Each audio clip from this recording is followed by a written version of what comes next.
อันนี้ทางไปเชียงขวางเด้อทุกคนเด้อขึ้นภูขึ้นพาเลยตอนนี้ลึกลับแล้วทางไปเชียงขวางบรรยากาศเนาะมีแต่ป่าโอ้โหว่าชิผักใช้ตอนแรกนี่เนาะมาติดตามกันฝากติดตามกันเนาะเป็นกำลังใจให้กันเด้อทุกคนเด้อ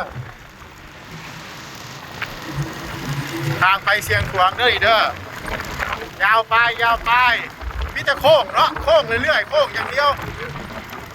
โค้งตลอดเลยมีแต่โค้งมีแต่ทุกคนบักแดงร้อนเฮาพิชิตเขาลูกแรกก่อนที่จะเชียงขวางถือว่าเอาเรื่องเลยเนาะเขาลูกนี้ถือว่าสั้นแห้งเลยปูเบิ่งรถขึ้นมาเนี่ยปูใส่เกียร์หนึ่งยังแทบจะบ่ขึ้นนี่นะโคตรแห้งกันเลย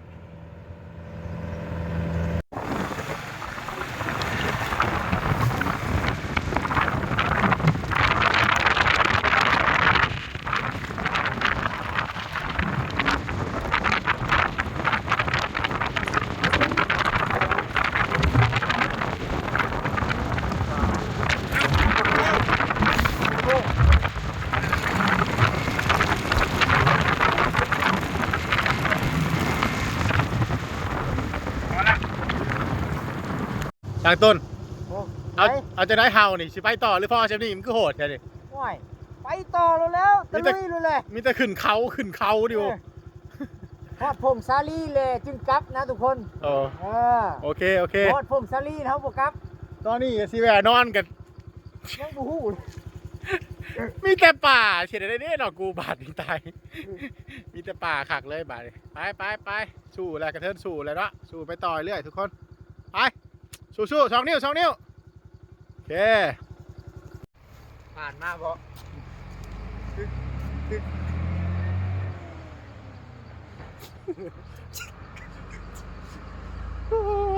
นักบาดนี้เอ้ามึงยังเห็นเอ้าผู้มีแต่ป่า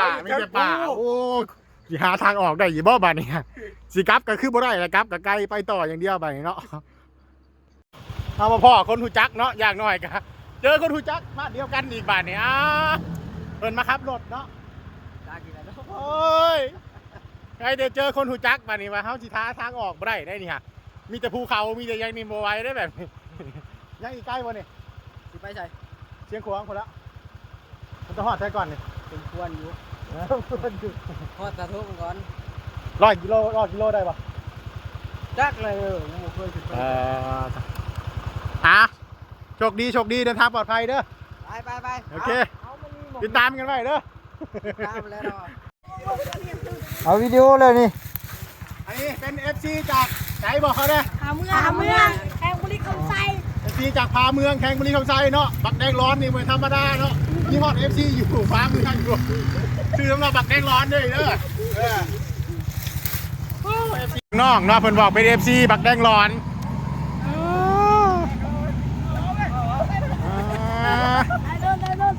เลี้ยงไก่ตีได้อีกบ่นี่นะเลี้ยงไก่ตีได้อีกบ่เดี๋ยวสิแบ่งเอาเมื่ออะไรได้นี่เมื่อสวรรค์นะเขตมาน้องๆเพิ่นเนาะทุกคนคือว่าแบบที่เลือกแห้งเลยนี่นี่เขาเลี้ยงไก่ตีเนาะบุญมีหมักเลยแล้วแบบนี้คันเห็นนี่ FC บักแดงร้อนเพิ่นว่า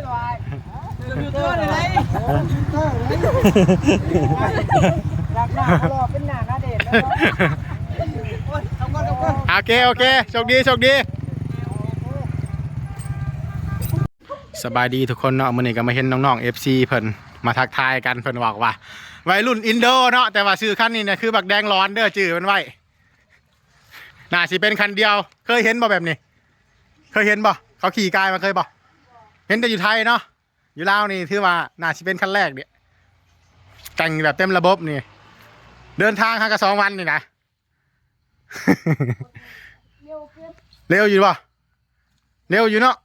ตั้งแต่สวรรค์เขตเลยเชียงขวางนี่ไปอีกไกลป่ะล่ะโอ้ยนอนใช้เด้บาทใครใช่นอนอยู่เพื่อนไงยกมือมึงดู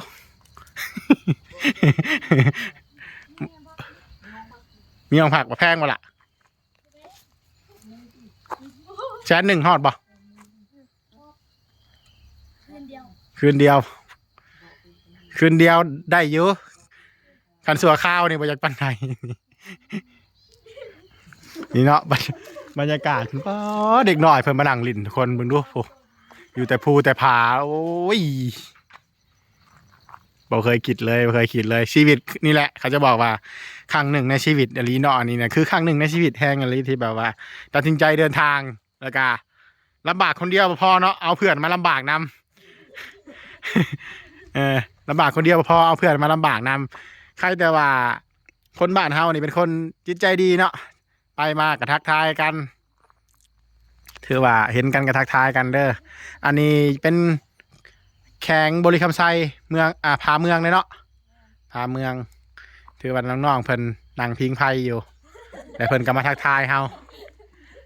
ตามนี่แหละเนาะยังเฮียนอยู่บ่ล่ะโรงเรียนไปทางไหนโรงเรียนไปพุ่นอีกโอ้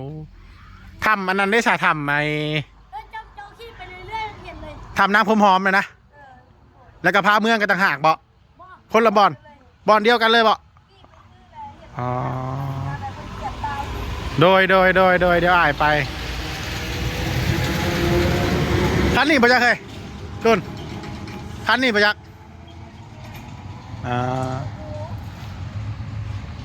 อยู่ในป่าในดงก็ยังมีคนมาทักมาทายเนาะเฮาก็ดีใจคือกันแล้วเป็นแบบนี้เฮานึกว่าสิบ่มีภัยทักทายเฮาแล้วว่ะมีแต่ป่าจนสิให้แล้วเมื่อกี้นี่ว่ะอยากกลับบ้านแล้วว่ะโทรแม่มาหับด่วนแบบนี้ฝากติดตามกันไว้ด้วยล่ะเด้อลงคลิปตลอดนี่ประมาณเลยเนาะฟังเพิ่นหน้าตาหน้าหักทุกคนมาทักทายกันบ้านทางหน้านี่มีผู้สาวหลายอยู่บ่ล่ะมีผู้สาวหลายอีกแล้วเสียดายแต่เฮาบ่หล่อเนาะผู้สาวหน้าสิบ่สนใจเพราะว่าหน้าตาของนักผจญภัยมันก็สิเป็นประมาณนี้สิให้ไปนั่งห้องแอร์คือเขามันก็เป็นไปบ่ได้เนาะเฮาได้นั่งแต่ Honda บ่เคยได้นั่ง Toyota เนาะนี่แหละชีวิตมันต่างกันจัดไปสิพาไปเที่ยวเนาะอันนี้เป็นทรงที่ยังบ่ได้แต่งเนาะอันนี้ก็เป็นทรงที่ยังบ่แต่งถ้าอยากแต่งบอกเด้อ เดี๋ยวจะเอาคลองมาส่งกันอย่างไรเด้เนาะมันอยู่ไกลแต่น้องๆเพิ่นสิพาไปเที่ยวไปลุยน้องเพิ่นสิพาไปเนาะ ใช่ละ เด้น้องพุ่น เปิดมาช่องโตเลย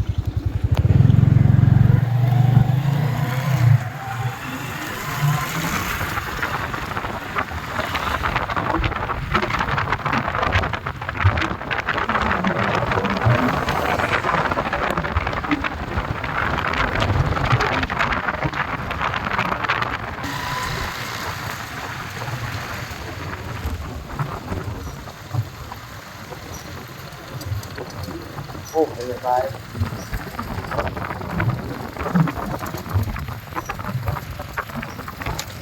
น้องๆจะพาไปเที่ยวเด้อทุกคนเนี่ย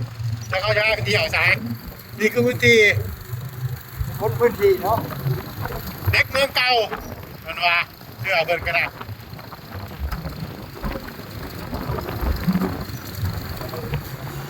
ภาพเปิดไฟ เอาไปกับเด็กเมืองเก่า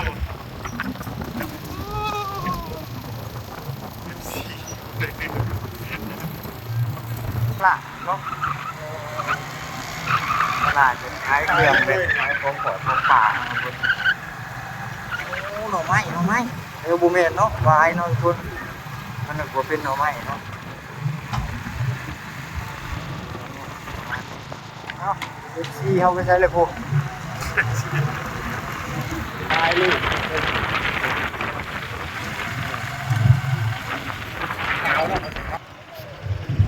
ไปด้วยครับทุกคนเนาะอ๋อผู้สาวคนงามเลยเวนี่บ้านนึงคนสาวขายเองเนาะ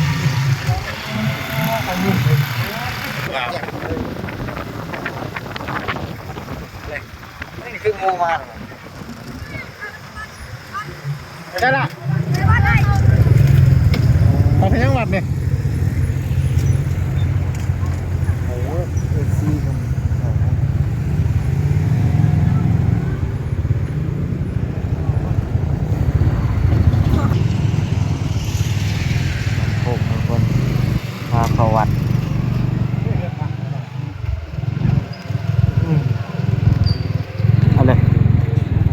นี้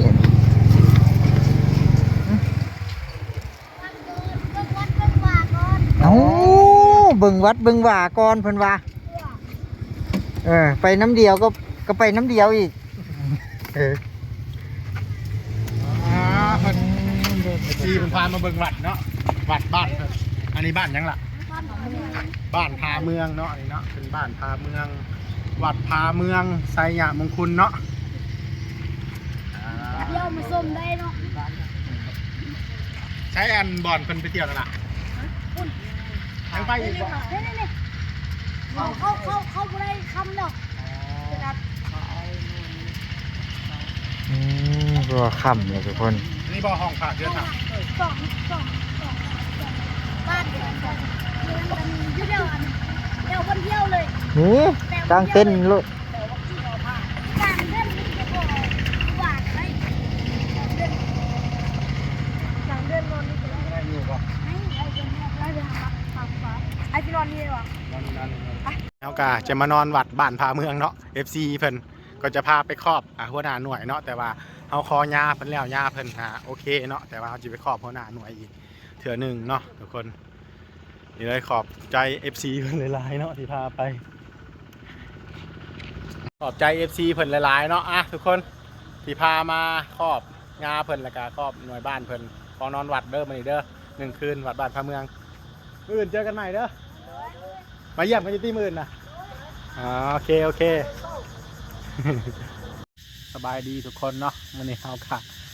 มื้อที่2เนาะหลังจากที่ออกเดินทางไปมื้อนี้เฮากะขอนอนวัดเป็นครั้งแรกเนาะเป็นมื้อแรกเลยเนาะขอนอนกลางเป็นในสถานที่วัดเนาะย่าเพิ่นก็ใจดีเนาะตอนแรกเฮาว่าสิกางอยู่เดินแต่ย่าเพิ่นก็บอกว่าเขามากางในศาลาก็ได้ยันถึงหมอกถึงหยังเนาะทุกคนเป็นวัดพาเมืองบ้านพาเมือง